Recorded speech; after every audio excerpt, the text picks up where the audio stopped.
Good evening, everyone. My name is Paul. I'm just going to do a quick presentation on small business. Now, if you look at basically who are small businesses, if you walk down to Main Street, Ontario, or Main Street, Canada in general, you will see a lot of things like clothing stores. You'll see restaurants.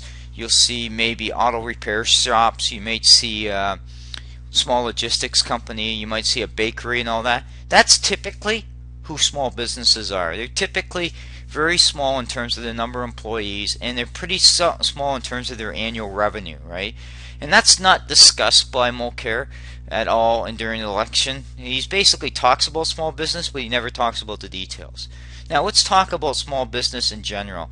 It's about 30% of our GDP. So if our GDP is $2 trillion, about $600 billion of that is related to small business. Okay. Now on top of that, their salaries tend to be about 10% less than other sectors of the economy. Now, what's the key issues for small business? Well, access to capital, that means funding.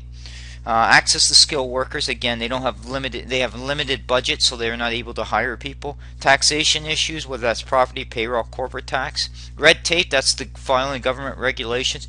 Input costs, that's raw materials, purchased goods, rent, hydro, labor. All those things are pretty much, they have limited what they can do in terms of controlling their costs as compared to maybe a bigger business.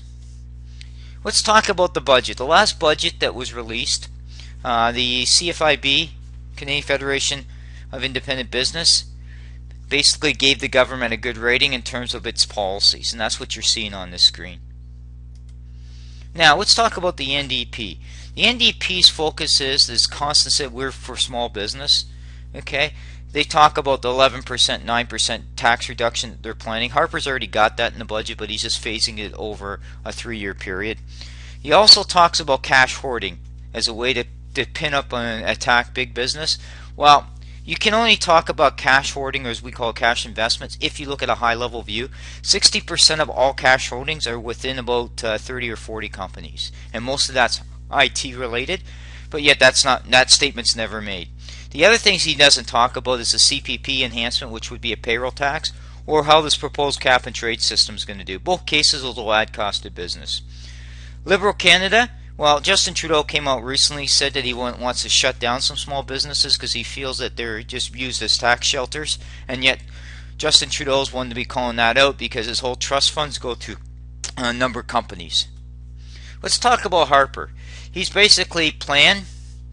He's reduced the GST from 7 to 5%. He's got a plan cut for 15% to EI targeted at small businesses, but it won't come until 2016.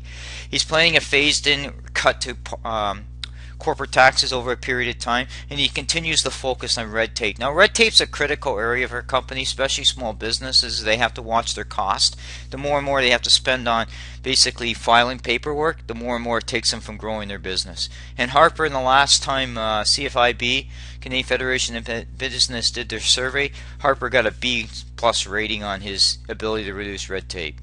Now let's talk about the policies. Okay. Now if you can go out to the site to Canadian Federation of Independent Business, and I pulled this down. So if you look at the NDP and Liberal, basically their focus is on taxation increases. Okay, there also no commitment on red tape reduction. So both the Liberal and the NDP talk a good line about small business, but in essence all their policies are against what CFIB is really looking for in terms of policy. Harper seems to get it in terms of where he wants to move small business forward. He seems to be working it. And the commonality with anything with Stephen Harper is that he doesn't listen to people. If that's the case, then why do his policies align with what Canadian Federation of Independent Business wants? I've also showed the skills trades as well. That's an area with the Harper's focused on the loans, and also he's provided funding for skilled trades. But what you're not seeing there as well is there's no coherent strategy either from the NDP or Liberal on skilled trades. Now this is neat for the Conservative Party of Canada. The CFIB promotes reduction in government size, but where do you get that commitment either from the NDP or the Liberal government? So in essence, if you're going to be looking at an election this year, you need to really be thinking about who's really providing the facts. The NDP throws a lot of numbers out there, but half the time they're not even vetted to proper data. So I'd be very cognizant of anything you hear from either the NDP or Liberal government.